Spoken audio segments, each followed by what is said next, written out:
You want to be a teacher? Man, I really wanted to be a teacher since I was literally a kid. Okay. Because I had amazing teachers growing up. Yeah. I mean, literally K through 12. You know, I had a couple duds in there, but overall I had some amazing teachers. And I really just loved being at school, man. Loved being at school, learning, being around people all the time.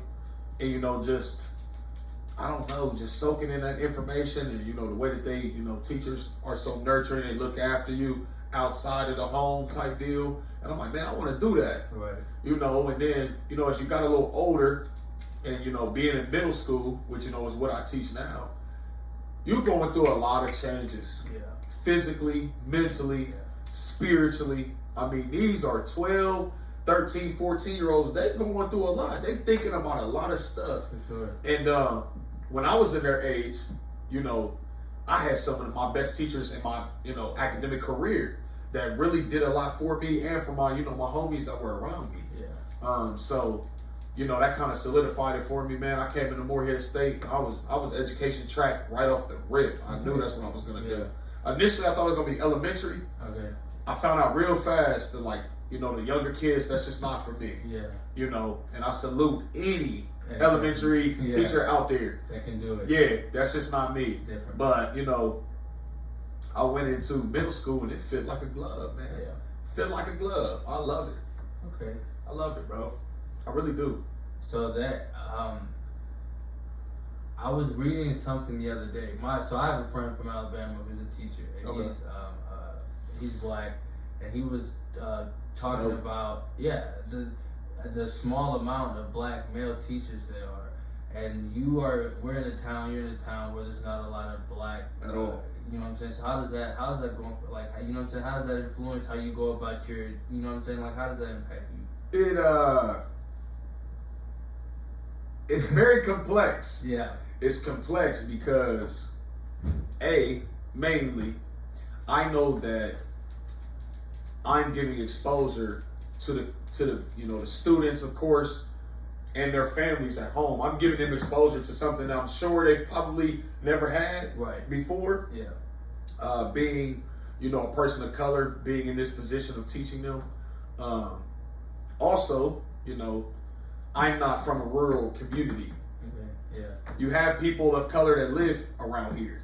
Mm-hmm. So it's still a little different though. It's a different feel coming from me, being from more of a city environment. Yeah. You know, the way I walk and talk is different than what they'd be used to, even if it's a color similarities. That makes sense? Yeah, no, I'm with you, because they're going to be more country, a little bit more country, right? Perceptive to certain things. Yeah. That's not me. That's not who I am at all. And it's not me being extra or making everything dramatic. You know, I am who I am. It's different.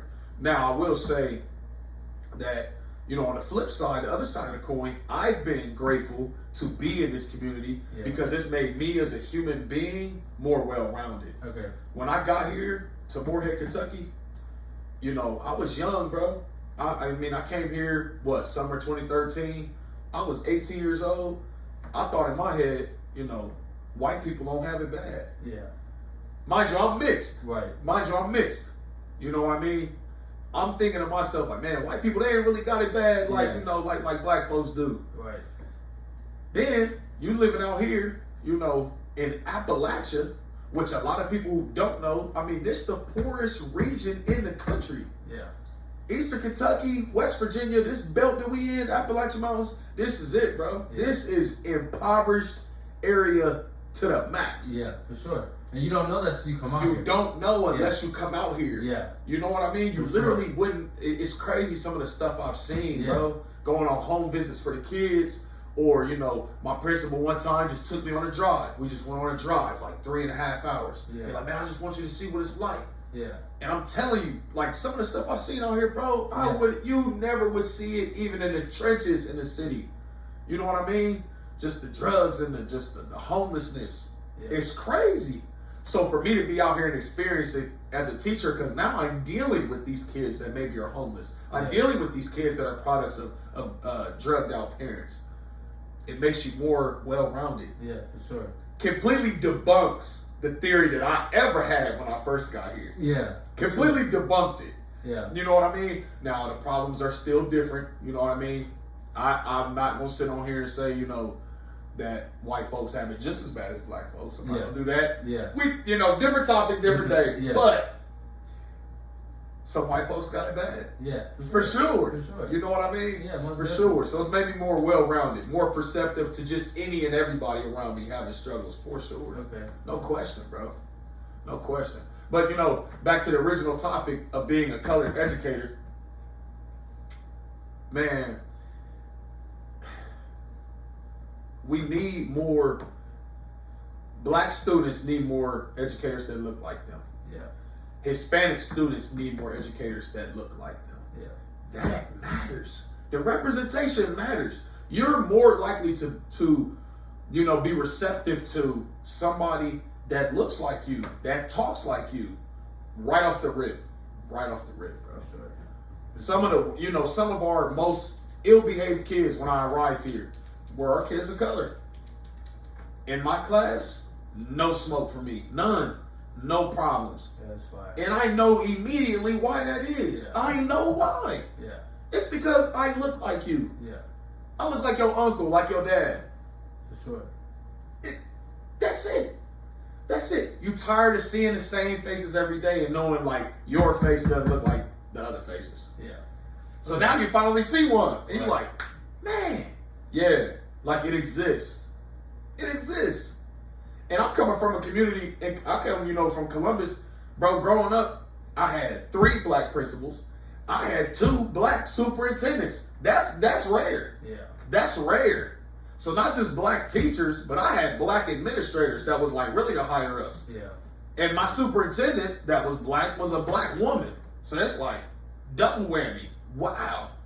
So for me, it ain't nothing. It was nothing for me to go in a class and have a black teacher. Right. Which goes back to earlier, another inspiration for me. I knew I could do it because I see it all the time. Yeah. I never thought like, oh man, I can't really. Yeah, you can. You be black and be a teacher. No. But it's a you know, it's a gap though still. I that was a rarity for my community to be like that. Yeah. You know what I mean? Thanks. Because overall, like your man said, there's not a lot of black educators out here. Yeah. It's a heavy push to try to get them involved because we need them. Need 'em. Because your struggling groups academically on a large scale Yeah. are your students of color. Yeah. And if you really dive into it, you really like research it, African American students struggle the most. Yeah. They succeed the least Yeah. out of minority students and then white students. African Americans are last. Yeah. They have the lowest representation of educators. It goes almost hand in hand, bro. Yeah. Almost hand in